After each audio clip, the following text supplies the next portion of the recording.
sometimes things just,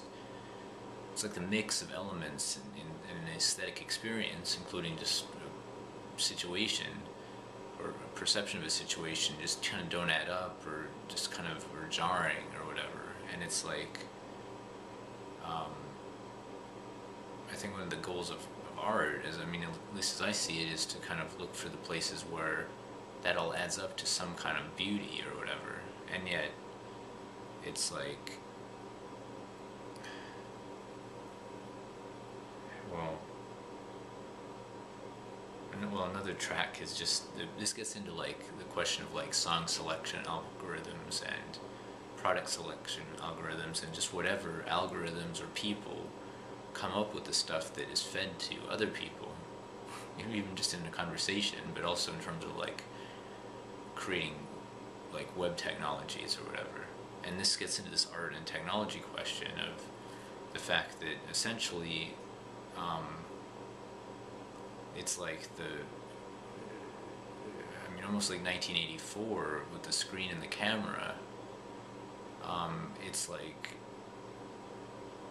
but different than that. But I mean, the basic idea of like a person's in a situation looking at a screen, and their whole life could come down to that moment, or maybe it does at that point in time, and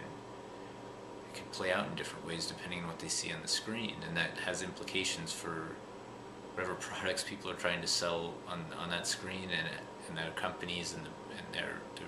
future of those companies and the people who work there. But it also has to do with the person who's looking at the screen and their life, and whether these products will like work for them, or whether the music videos they watch will fit with their life or will help them out. And then this gets into this whole sort of causal effect chain issue of like how this all plays out. And in the world in general, there's a lot of uncertainty, but there's a lot of patterns that can be established and identified and worked with, although different people will see those in different ways and kind of pursue them in different ways. But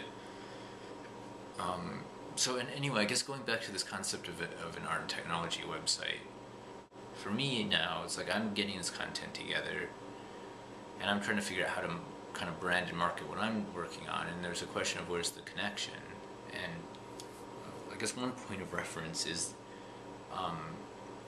Worlds Away has worked on this show, on 3D imaging for the show Crime 360 on A&E, which I find interesting, just as a sort of point of reference of like,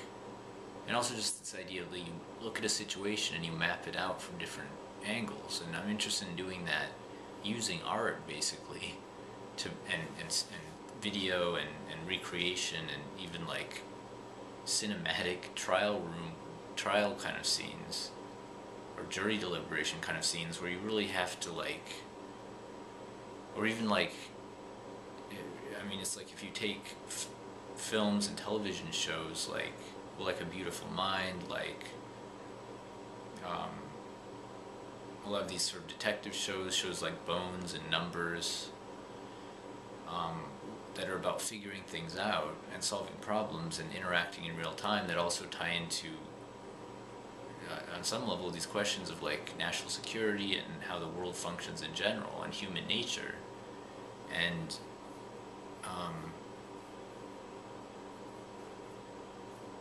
even shows like Dexter like highlight people being in these situations of making their own judgment calls on how to do on things that impact other people's lives. And same thing with shows like Person of Interest and Homeland. All three of those shows are examples of shows where you have characters, primary characters, who engage in or might engage in acts that are potentially reprehensible, but it's like these are people, representations of people who they have a self, they have a situation and a sequence of events, and they're dealing with it, and they're dealing with other people and figuring out how to interact with others, how to play nice or not in the world. And this gets into a lot of questions that I think are important to address. And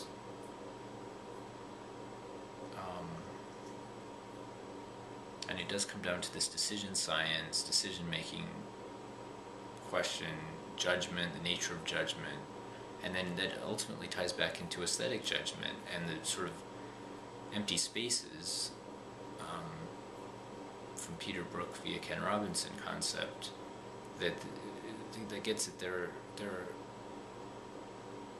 basically opportunities where one can make aesthetic selections within the world and within their lives, and there are gaps a lot of times where one is like where one has like or can find space for their own self or their own personal expression. And this is hard though in lives that are weighed down by complete 360-degree guilt trips and incoming problems from all directions. It's like, how do you justify to yourself finding like spaces for your own self in a world that often makes one feel like they don't deserve to exist. And I mean, that can be, and then it gets into a judgment call question, because once you stand up and say, this is me, I'm real, I deserve to live, and I deserve to have like some kind of a quality of life, but when you and you start to search for it and find it, a lot of times this clashes with other people's interests, or this it causes situational complexity for other people, and then it's especially complicated when this whole process, as in my case, leads to other people saying, you're crazy, go see a professional, and the professionals only have this book of standard diagnoses that are only based on disorders and have no concept of the creative process, of any kind of mythological or hero's journey or character development or personal development concepts at all. It's just, it's like this government statistics kind of thing, like, are you breathing? Are you a threat to others, or are you dead? And it's like, it's unfair, and it's a horrible quality of life question, which goes back into this, or poses not a question, but problem, and it goes back into this thing of how education works, and on some level this whole thing addressed by Lauryn Hill in her song Everything is Everything, where people end up in these situations that are just nightmarishly horrible, and it's like, why is life like this? And it's like, when you kind of look at how it works in general, it's not a matter of like scarcity in the world, and yet it gets into these questions of power and influence, and like how certain people view the world, and the interests of certain people, and what they think their interests are, and what they think other people think, and what they think other people's interests are. And it gets into these complex patterns of like, I don't even know what to call it.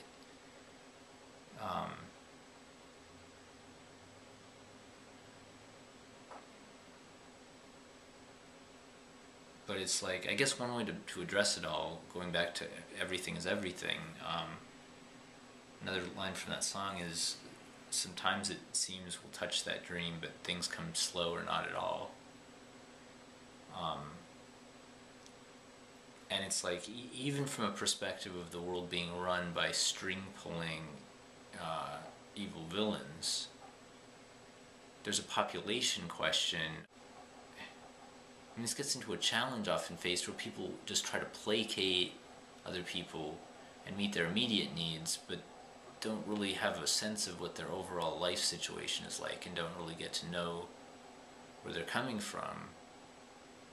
partly blinded by this sort of mental frames of reference that people have, the mental models. But partly it's just like, seeing is a process of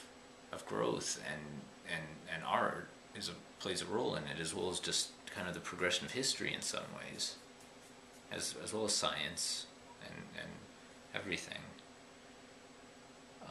and even religion on some level. But then religion ties back into this thing where technically,